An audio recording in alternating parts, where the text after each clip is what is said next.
Bonjour à tous et bienvenue sur C17. Nous sommes ce matin en direct avec Gérard Gomez pour son livre Abattu, jamais, l'histoire d'un homme qui se relève après chaque tempête. Bonjour Gérard Gomez. Bonjour. Alors une carrière époustouflante. Alors je suis ancien marin, armateur, homme politique, président d'un club de foot que vous avez adoré et adjoint de Michel Crépeau. Quelle belle carrière. Qu'est-ce qui vous a donné envie d'écrire ce livre? Pour écrire, d'abord, j'ai écrit ce livre pour mes enfants, mes petits-enfants, mes arrière-petits-enfants, pour laisser une trace de ma vie, qui était une vie un peu très atypique, très mouvementée, pour peut-être aussi qu'ils en prennent l'exemple que dans la vie, il faut toujours se battre et jamais se laisser aller et toujours avoir confiance à l'avenir.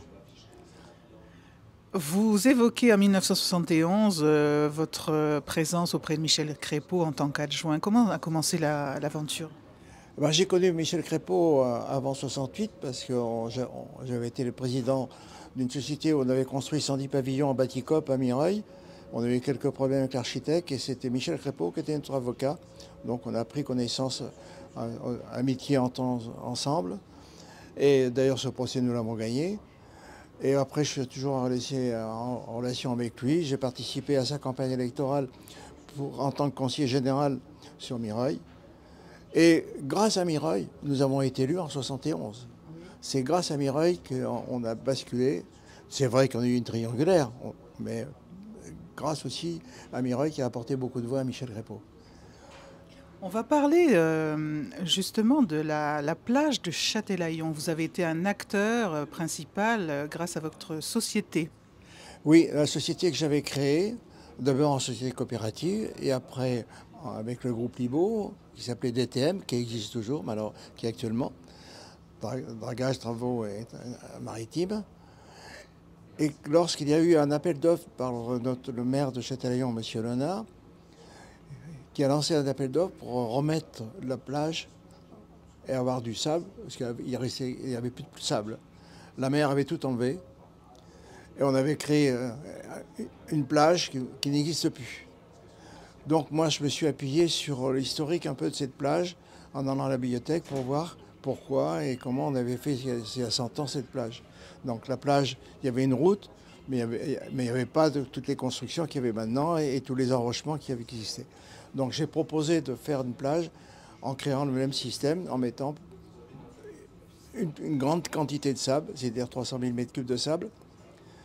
Et notre marché a été accepté. Le maire avait plusieurs choix.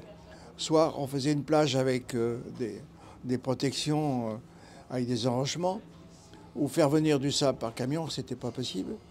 Donc nous, notre proposition a été acceptée, mais il fallait trouver un système pour refouler à plus de 2 km. Parce que l'estran est large, est très long, plus de 2 km. Et le tirant d'eau disponible pour des bateaux capables de refouler n'était qu'à 2200 mètres. Donc j'ai mis un tuyau en canalisation sur 2200 mètres, mais après il faut avoir la puissance pour refouler sur 2200 mètres. À l'époque, sur des bateaux qui avaient un tirant d'eau de 4 mètres, 5 mètres, ils n'avaient pas la puissance pour refouler sur cette distance-là.